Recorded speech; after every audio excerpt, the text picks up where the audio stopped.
This is XS Manchester. This is the Football Social, and it's Thursday, which means it is the full-time Devils takeover. I'm Jim. Good evening. This is your chance to talk about your beloved Manchester United, and it's pretty much all good news at the moment down at Old Trafford right now. I think I might have even seen Jose Mourinho crack a smile the other day, or a half smile at least.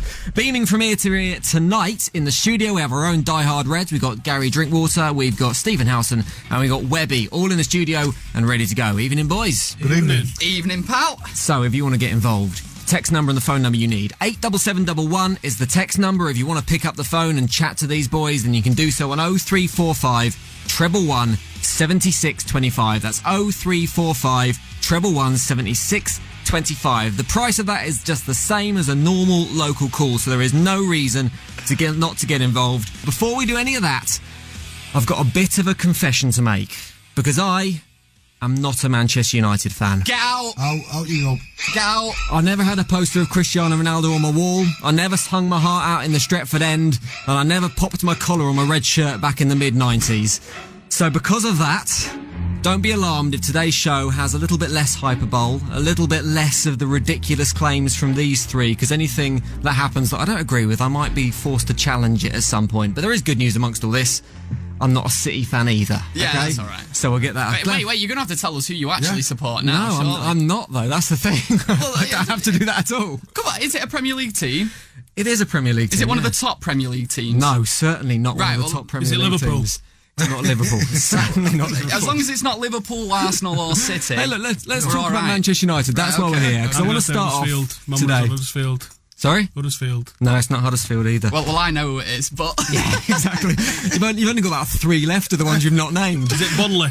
It's not Burnley, so we're 2 left. Right, tonight, I want to talk about United, because I want to talk about Tony Martial. I reckon about 2 months ago, there were a lot of United fans that I heard saying they wanted him to leave the club. They wanted him out of there. And a fair few wouldn't have... Tony Martial, he was going to go. I'm sure he was going to go. He was going to leave in the summer.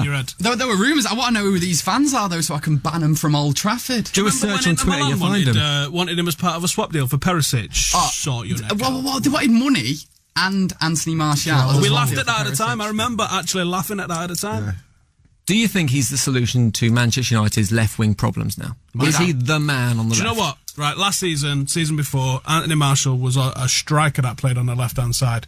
Whenever he came in for himself, and he was doing one thing, and that was trying to blast the back of the net out. What we've seen from him this season, and what we've seen with him getting 2 assists against Moscow, as well as bagging a goal from the spot as well, is that he's coming in and he's creating.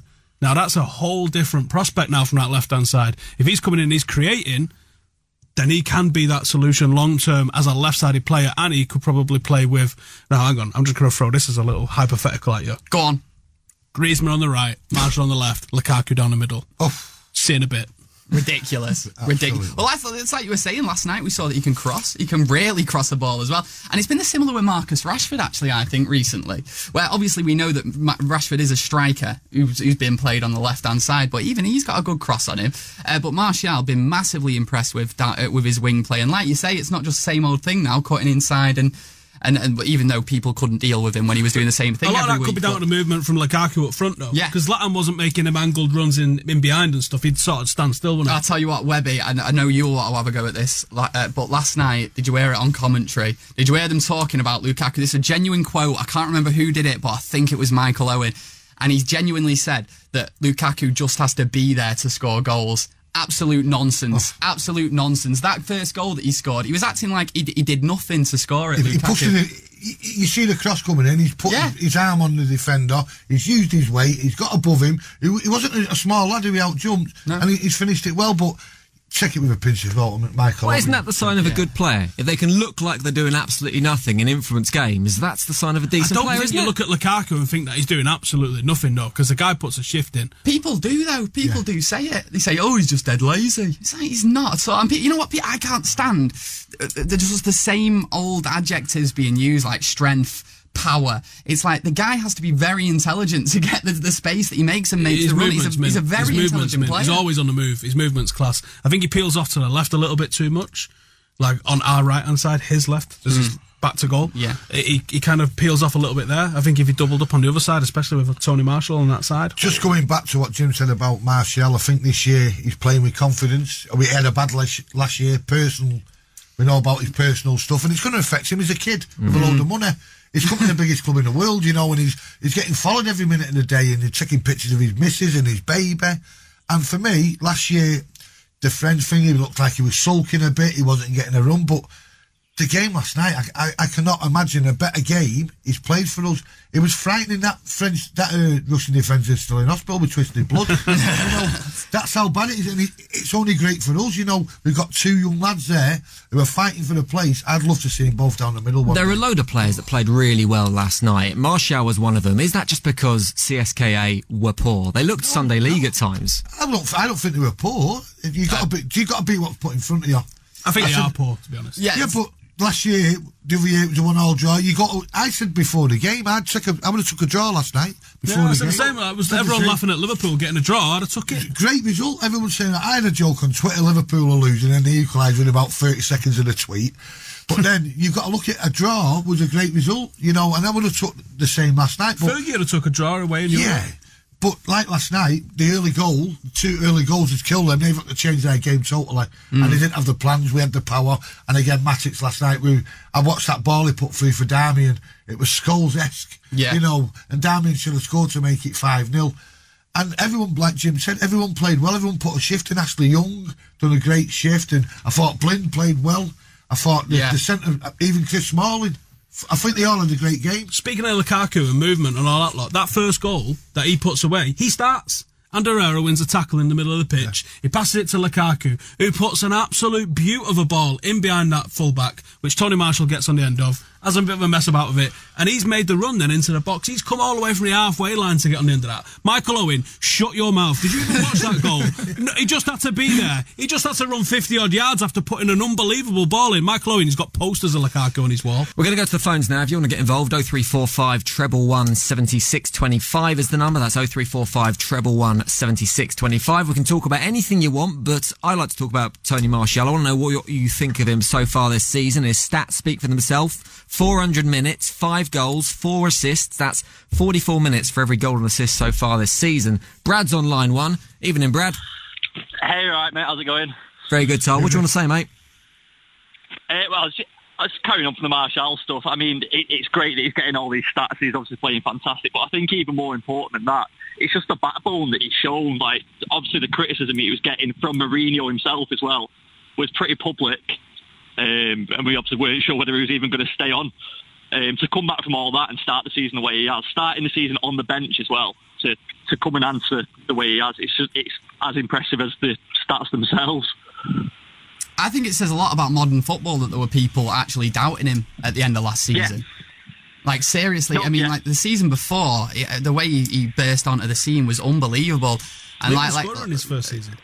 Pardon? He was our leading scorer in his first season. Yeah, he was, yeah. What? Was he really? I wasn't aware of that. Only with like 18 because we weren't. Yeah, I know, but still, that's pretty spectacular. But I just don't understand why people were doubting him. For me, he's one of the best. In fact, I'd go out and say he's the best player at his age that I've ever seen at Man United, and I'm including, I know that I'm a young lad, but I'm including like the likes of Wayne Rooney and Cristiano Ronaldo in that. That might be getting a bit carried away. I don't know, mate. I don't know. I think Rooney was better than Ronaldo at that age. So, and I'd say Martial's better than both of them were at that age. He's feeling more comfortable within the squad and within the club. He's feeling loved by the management, and sometimes that criticism by Mourinho, public criticism, has brought. Well, now let's do the same for Luke Shaw. But you know this public criticism thing, right? He didn't criticise anyone he sold. No. Do you know that? No. Joe, he only criticised people I think he likes. Yeah. So I think he's decided that he likes these lads, and he's gone, do you know what? I'm going to give it them and see what they're made of. Yeah. And those that he don't like, he didn't criticise Schneidlin, didn't criticise. Is it kind of like in primary school where you only take the mickey out the girl you fancy? Is that what you're suggesting? Exactly the same mentality. I don't know why you say in primary school. I still do that now, mate. Jim, you never come to my primary school. Brad, can I ask you something? Martial, you know, obviously you're a fan, but is he a winger or is he a striker being played on the wing? I think he is a striker being played on the wing.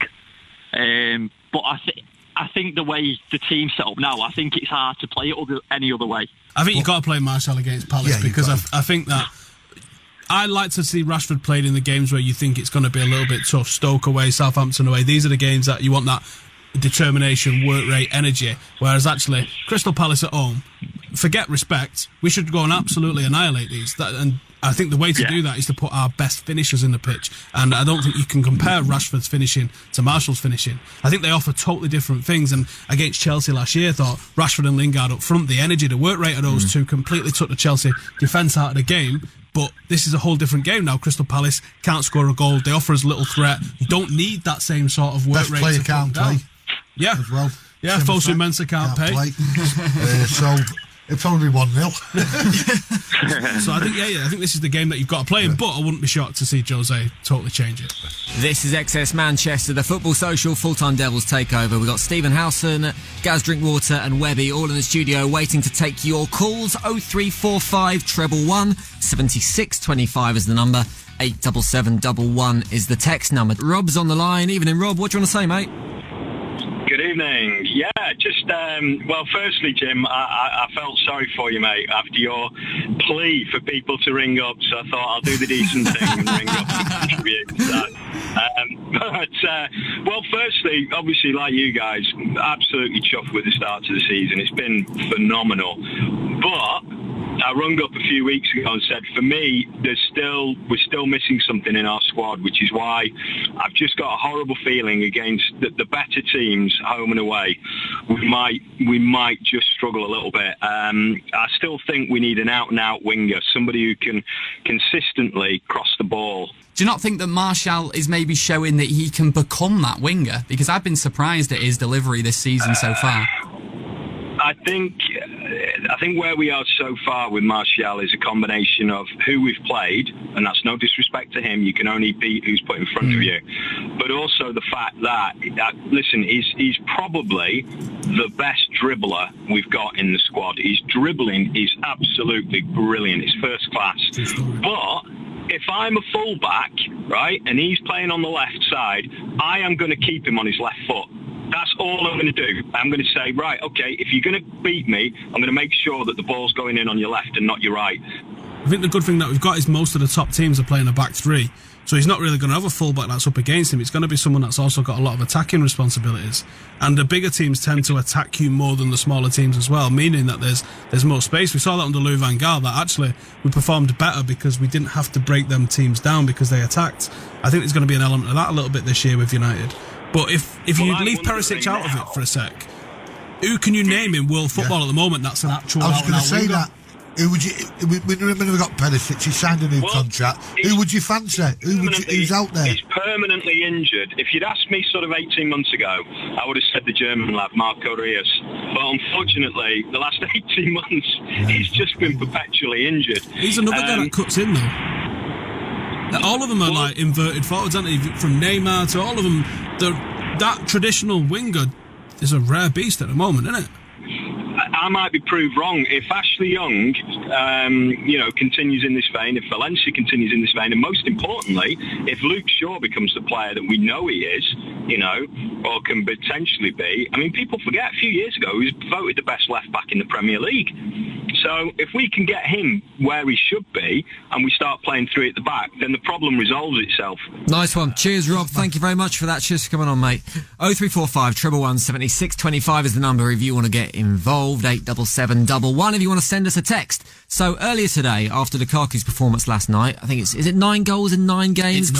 No, son, get it right. It's double figures. Wow, 10 goals in 9 games. So I looked up the hashtag Lukaku and looked back in the history, and I found some comments about Romelu Lukaku. Brilliant. So some of the statements that have been made about him. Did you find me from a year and a half ago saying he's the best striker in the league? No. Because that's out there. Doesn't score in big games, crops up a lot. Lies. Just a bully and a battering ram, crops up quite a lot. Doesn't score important goals, crops up quite a lot as well. Is it time now for opposition fans to recognise Lukaku as a world-class striker? Doesn't score in big games things is garbage. He scored exactly the same as Kane and Aguero did. But guess what? He did it at Everton. How about them apples? Exactly. Although, let's face it, for United this season, and this is the case for the whole team as well, they've not had that real big game yet. And the Liverpool game's coming up. And honestly, I cannot wait for it because it's going to answer the question that I think everyone has about United this season. They need Liverpool still classed as a big team. Has that happened? It's a big game. Regardless of where a big team, it's a big game. It's a big game. Anfield away. Come on, man. Biggest game in the Premiership. United, Liverpool at Anfield always has been, always will be. Webby, what if we beat them 4-0? That's what I mean. Well, like Jim says there, though, are Liverpool a big team anymore? If the players can actually get the sort of occasion out of the head and just treat them as the team that are the quality that they are, then we really could go over there and thrash them. But with it being the occasion, I think that definitely won't be the case. With the way it's 4-0. With the way that Liverpool concede set pieces at the moment and the size of United's team, you'd fancy it, wouldn't you? You'd fancy a few goals. I just think, obviously, for me, it's come at a bad time the week after international break. Every jet lag, some players won't get back in the country till Friday. It upsets everyone. That's why I'm so glad when you said before that Martial went in the French squad. It was music to my ears.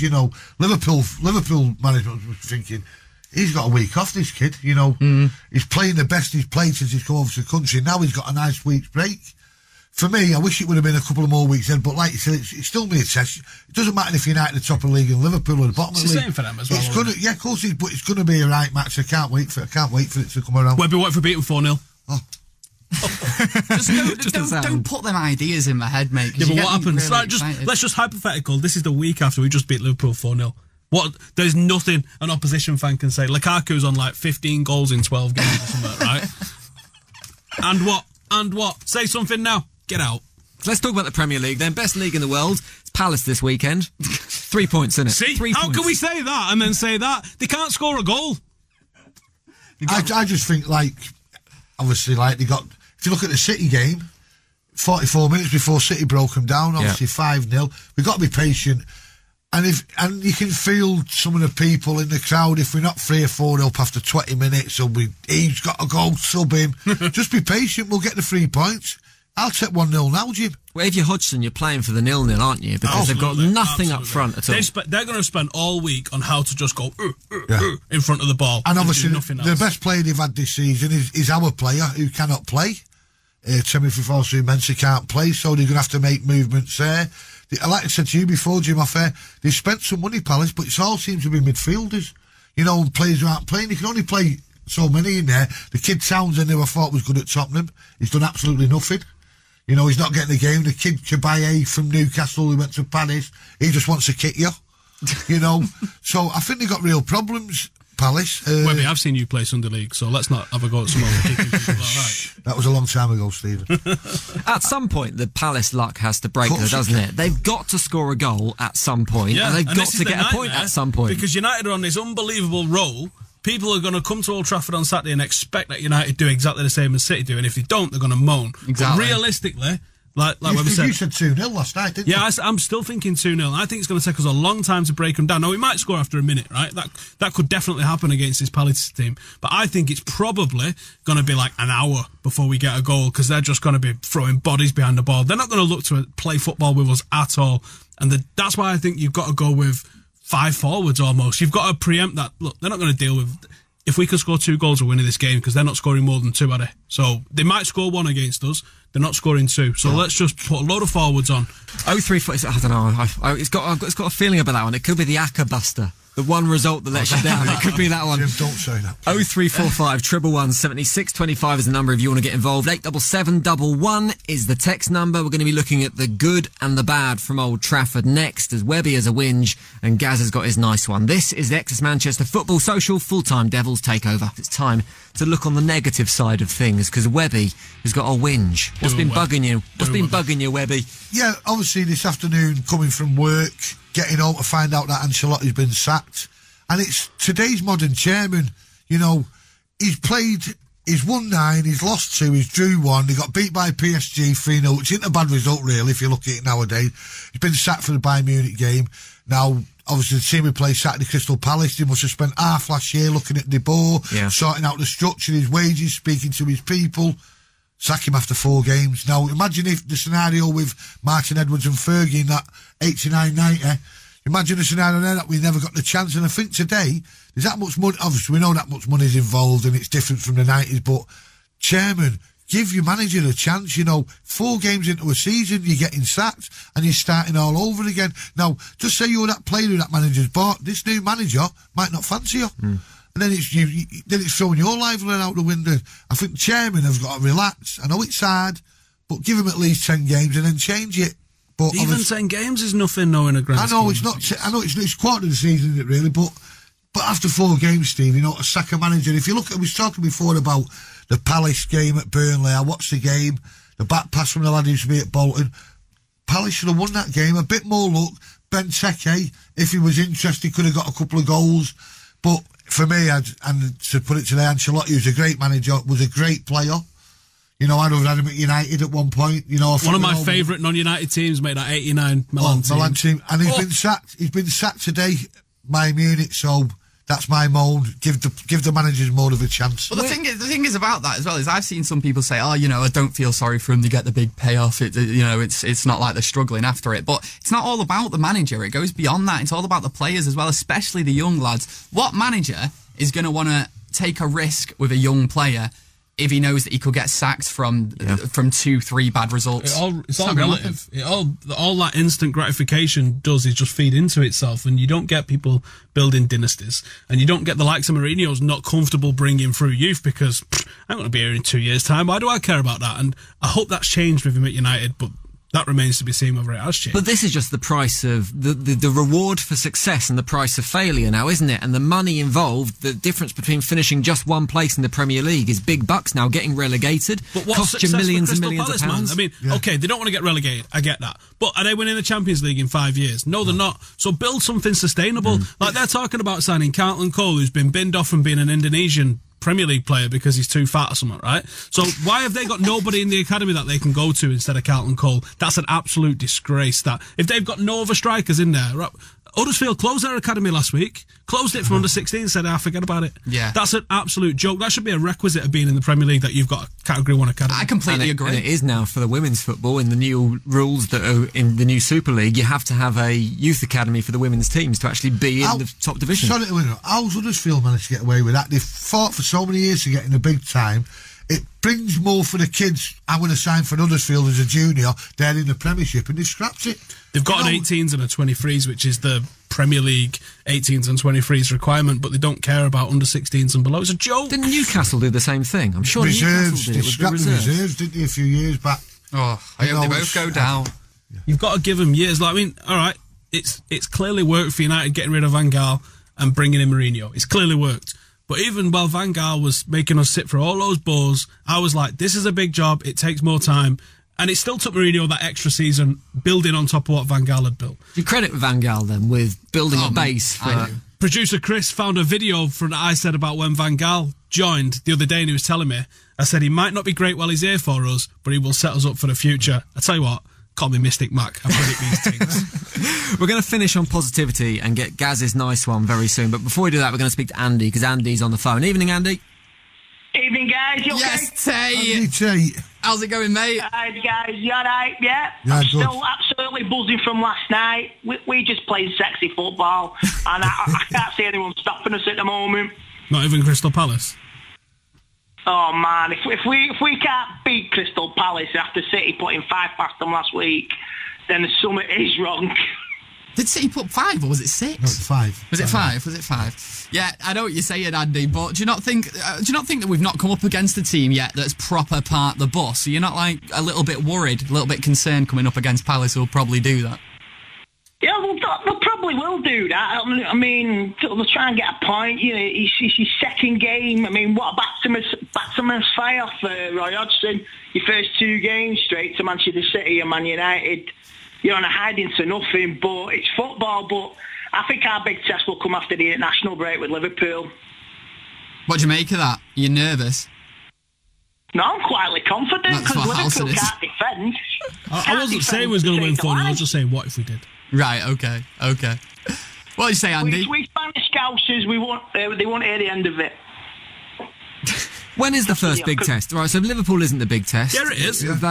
I'm saying it's not. It's you're wrong, it should be an easy game. The atmosphere, the occasion is big, but Liverpool are a team that aren't playing well at the moment. United away, that is a big test. I don't care what you say. I don't care what sort of shape they're in. I don't care whether they've got Sacco playing for them or any other clowns that they've had playing for them over the years.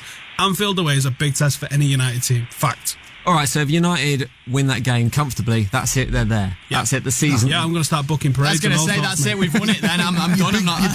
Your big game for me comes up, obviously, the Manchester Derby the weekend, the 9th and 10th, and if you're looking at it now, both City and United will look to be qualified for the Champions League. So that game on the 5th, we're lucky we've got Moscow at home, City will be away. Rest all the players, bring the kids in, and then obviously the game is Saturday at the moment, 3 o'clock. We know it'll get changed. That is the one for me. That's where United, I've said on the show, Jim, whoever finishes above Manchester City will win the league, and I'm going to stay with that. So, Gaz, let's finish on a high. What's your nice one? My nice today? one this week is all about the international break. Now, we obviously all hate it. We hate having the week off football. We hate being United fans as well, that a lot of our players do tend to end up getting injured on them, especially when we're coming back to play Liverpool. So I thought it was great news when my personal favourite player in the Man United squad wasn't picked for his national team, ludicrously. I think we'll all agree. No. Anthony Martial, of course. He wasn't picked for the France squad, which is weird. Didn't Oxlade-Chamberlain, and I know he's one of our own and I shouldn't really slag him off, but Lingard also get picked for the England squad as well. Delph been picked for the England squad? I think Delph has been picked as well for the England squad. I think I played as much in the Premier League as Delph. And Daniel Sturridge. Yeah, so that's what you mean. That tells you everything, doesn't it, about the difference between certain European national teams and England. But yeah, I thought it was great news about Martial. Hopefully his head doesn't go down because of it, and he's too gutted, and hopefully it just means he can have a week off, chill out, and then absolutely smash the Scousers come weekend. Should he be in that France team? Yeah. Do you know what? Is he turning into the Eric Cantona, the modern day Eric Cantona, just ignored by his country? Have you seen their team, though? I hope so. They could put out a D team and it would annihilate England's. Like, their forward lineup's utterly ridiculous. Utterly ridiculous. Still should be involved with the squad on current form. You know, if you're picking players on current form, then... Yeah, Payet and Giroud are Giroud and all, they're in the squad, so... But Jim, as United fans, I'm happy he's sat at home for the week. Great. Stuck into a bit of the new FIFA game. I was going to say, put your feet up, Tony. He's great on the new FIFA as well. I'm sure he'll enjoy playing it. Well, you want to be careful. Didn't Rio Ferdinand bust his ligaments playing FIFA by putting his foot up on a coffee table? I'm pretty sure that happened during an international break at some point. Don't say that. So, I mean, there's a fair few United players that have missed out on the international call-ups this time round, isn't there? Through injuries, inverted commas. Yeah, it's those sort of phantom injuries that have turned up. I'm not sure if he's actually in the squad, but we saw like Valencia get an injury out of nowhere last week. Same with Phil Jones, who has actually been picked to the England squad. Can't see him getting many minutes though, because he'll say he's coming back from an injury. Hang on, was Marshall's because of his little knocks that he got last night, maybe? Possibly. That's a very good point. Possibly. But these little things that happen, a lot of the time it's Jose just doing his Jose thing, the same thing that Fergie used to do. Fergie was a master with pulling them out. Exactly, yeah. These players conveniently coming down with injuries just before the international break. Are you surprised that players don't push to play in this scenario? That they're happy to have phantom injuries? Garbage, mate. Do they just don't care, like, as a player? I think years ago, Jim, to put on your national shirt was pride. Yeah. I don't think they're bothered now. I'm not saying they're all like that, but I think some players, if they're told by the manager, listen, we've got a big game 2 weeks on Saturday. You're playing Azerbaijan away in a note. You're pulling up with 5 minutes ago. What do you want to do, Jim? Do you want to go and lead United out at Anfield, or do you want to go and play in Lithuania on a Tuesday night? I think it's true. I think it's a sad state of affairs that that's the case, though. International football needs to be 2 tiers, mate. But because if you look at it now, you look at the England thing now. San Marino. You know my thing on England. I just don't get on them at all. But for years, I remember watching him, Bobby Moore and Teddy Butcher with a Blood in Rome and Brian Robson. Was all of that in black and white? He was, Steve, yeah. He was in black and white. But you look now, England won 1 trophy in, 100 and odd years, and the captain's Jordan Henderson. But that doesn't make it... Like, the fact they're not winning trophies shouldn't make a difference to the pride you have playing for your country. No, I'm just saying, like, the country all gets built up. We qualify all the time. It's like me opening a door. England will qualify, and the country gets all up with a very, very average team. You think of any player now in this England team, say Harry Kane, who would play in the Italian team. Years ago, we could have threw Gascoigne in there and Robson in his heyday and Ian Wright. That 2000s team with the likes of Scholes and Beckham and a lot of the United lads. Scholes. And Ashley Cole and Lampard and that. Good players. Well, that's what I mean, though. It's England fans as well. It's not, they're known for booing their players. I mean, they did it for Rooney not too long ago. They did it at Rashford last week. We've got 2 weeks to moan about the international break. So we can get plenty of this in. But that is it for tonight's Exodus Manchester Football Social, the Full-Time Devils takeover. Thanks, Gaz, Steve and Webby. Cheers, nice one, pal. They will be back next Thursday, and there'll be another another Excess Manchester Football Social tomorrow for the Reds and the Blues. We will see you then. Mark Matthews is next on Excess Manchester.